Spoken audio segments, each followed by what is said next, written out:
Hey guys, in this video I'm going to show you how to add money to Venmo. First thing I want you to do is just launch up Venmo, and then here on the home page, just come and click on home, and then you can tap here on add money to your Venmo balance. So there's different ways to go about this. You can add it from your bank or debit card, so you'll have to link that, or you can cash a check, or you can do a direct deposit as well. Okay, you can do either of those. Just choose the one that is most convenient to you.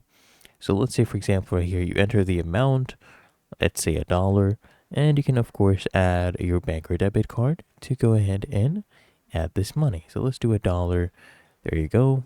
Add your details for your bank or debit card. And once you've added that, okay, you'll see where you're transferring from. So that's our card, MasterCard, $1. And then you just click here and add $1. Really that easy. And if you found this helpful, make sure you smash that like button and subscribe to App Mentor.